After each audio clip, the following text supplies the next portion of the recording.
I've always wondered who was behind the costumes. I was unfortunate enough to find out when I took my son on his first trip to Disney World. Being a single father isn't easy.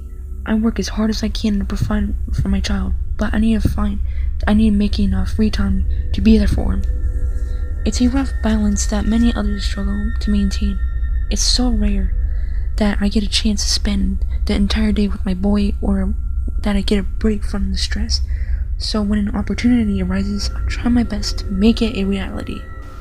So when my son David happened to come across a contest that boasted the chance to win a family package to Disney World, I set my sights on making it happen. His glee, while he filled with the necessary information, was almost enough to make my heart melt on its own. I wasn't naive. Things like that don't happen to us. After losing her, I learned that you can't count on things to work out for you. After David submitted his form, I started to scrawl my work schedule for any opening I could take and still be there to provide. Earlier mornings got earlier, and my workload increased tenfold, but it would all be worth it. That's what I thought anyway.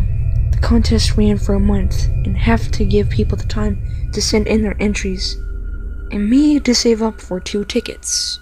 I stayed up late. On a night I had free, I imprinted mock-up letters stating that David had won the contest, stuffed it in a little white envelope, and placed it ever so gently inside the old rusty mailbox. Then all I had to do was wait for him to come home. When I tell you this boy's whole world lit up that the 4th of July, when he opened that letter, man, I hope I never forget his smile. Thought he was going to darn near rip his cheek from grinning that hard. We set a date, one where I could get the 3 days off work I needed.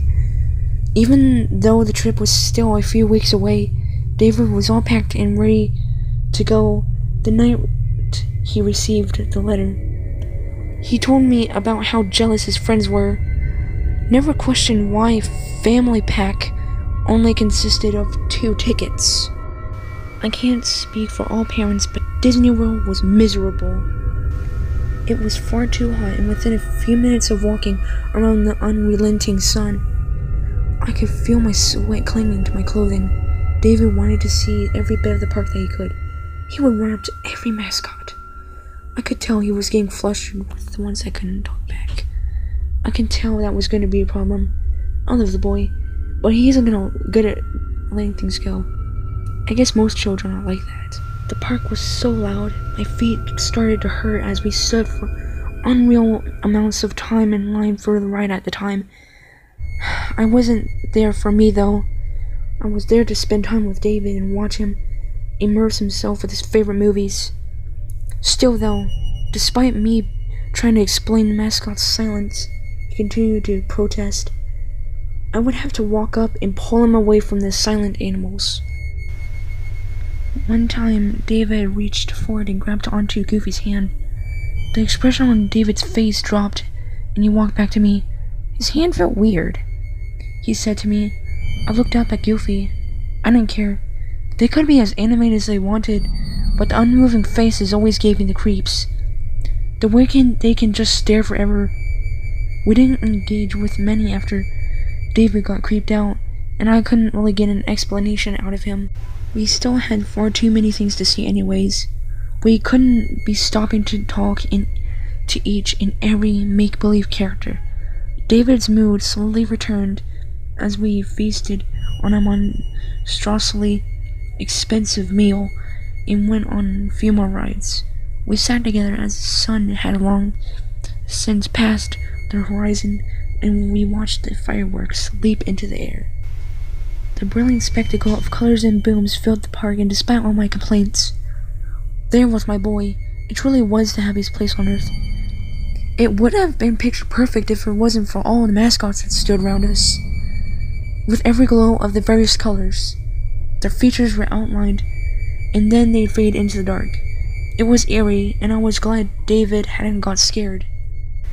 Once the grand finale sent a seemingly endless stream of fireworks cascading into the sky, filling it with bright, sparkling lights. I noticed the mascots had left. Then the fireworks ceased, and our only lights were the sparse place lamps around the park. And after a bit more time of walking around, it was time for us to leave. David said he needed to use the bathroom, so we started our search, but the crowd was flowing like a river towards the exits. I was bummed on my shoulder. I turned to face a man who gave me a quick, apologetic glance. It was all it took for David's hand to slip loose from mine. Looking back, I noticed I was alone. My head frequently swiveled, searching through the crowd.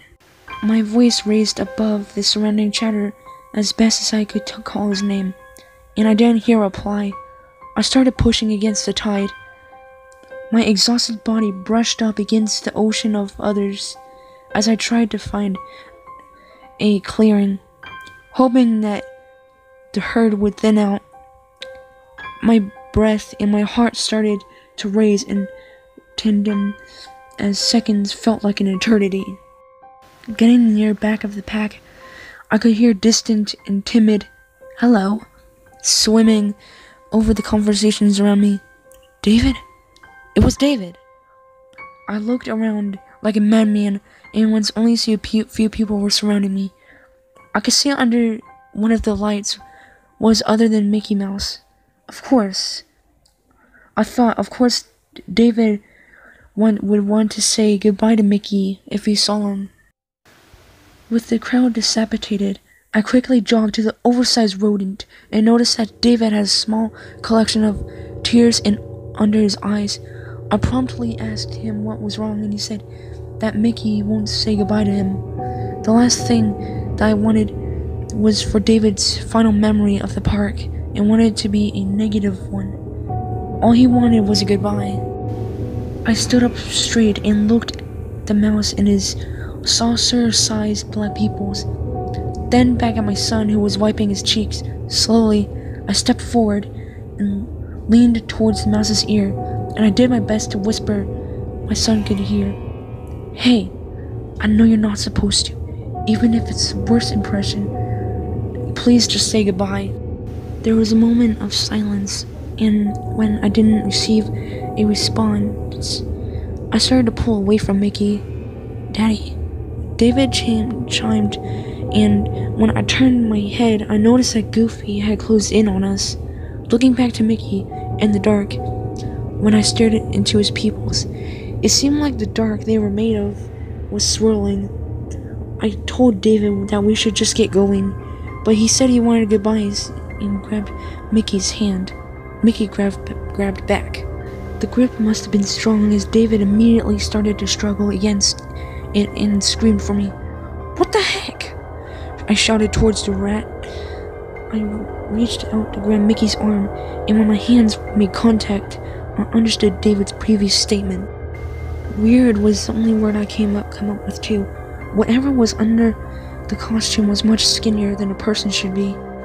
The mask I grabbed onto, I felt like it was constantly shifting under my hands. I wanted to leave the park, but I also wanted to give my son fond memories of it. I didn't want things to get so physical. I turned to look at David, but instead of being able to focus on calming him down, I noticed Goofy was walking closer to us. The illumination above us cast completely on the front of Goofy, and the costume's fabric was writhing like hundreds of fingers were under the costume, all pressing on the inside of it. That was enough. I'd just buy the kids some darn ice cream and on the way home. Let go or I'm gonna hit you, I warned as I was tired, but the thing on my hands didn't feel like it had any muscle to speak of. Yet it continued as its dead gaze into my eyes, David's cries echoing in my head. I reeled back and threw a punch towards the cartoon's head. I thought it had completely come off, but it was just hanging off its shoulder, held together by a thin black string. A string that was moving around to pull the head back into place. Mickey's grip loosened, and David was able to wiggle free. But me, I could feel two light brown arms wrapping around me. "Run to the exit, David!" I exclaimed as I wrestled against the dog, trying to hold me in place. "That's enough," a sweet voice commanded, and in response, Goofy pulled away from me. I adjusted my gaze into the female voice that saved me. "Sorry, nighttime is feeding time," she spoke. I was able to beside myself as I looked into the face of Sleeping Beauty.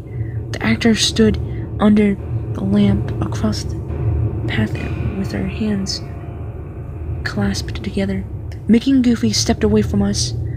Mickey, now with his head back on his shoulders, stepped into the shadow. Sleeping Beauty walked towards with an unwavering smile. "We have to take care of our young, don't we?" She spoke, looking at David, but clearly addressing me. "What's her name, little guy?" David looked at me and back to Sleeping Beauty. "David," he whispered. Sleeping Beauty lowered herself to David's eye level and gave him a nice, toothy smile. "Goodbye, David," she spoke, soft and kind, with one of her hands reaching out to hold David's hand. "And good night." Raising back up to meet my stare, she continued her almost inhuman smile. "You're gonna want to get that off of you." She pointed my arm. There was that I first thought to be a strand of her hair resting on my bare arm.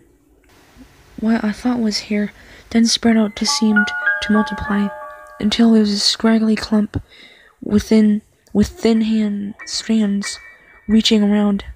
I felt a small prick as a number of strands seemed to try and wiggle their way up my pores. I quickly raised my other hand and grabbed the mass. As I pried it from my arm, the strands continued to brace into my skin. With enough effort, the tendrils were snapped loose, and I chucked the mass to the ground before it could latch onto my hand.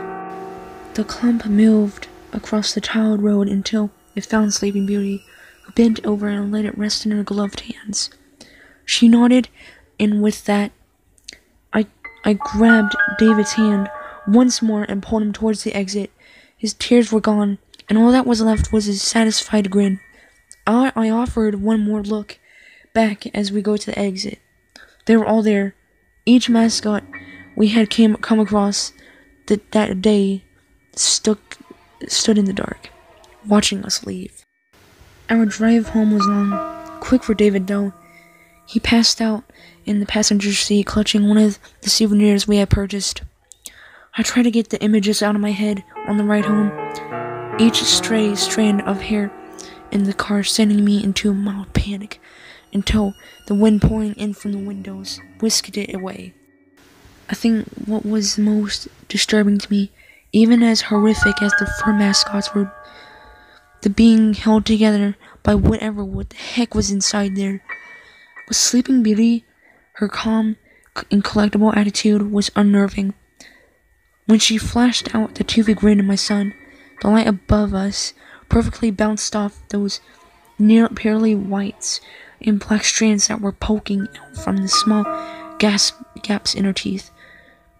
David has never brought it up, despite me asking if there was anything he wanted to talk about, and only reminiscences about the positive experience of that day. I'm not sure if I will go back if we do. We'll be sure to leave before closing time.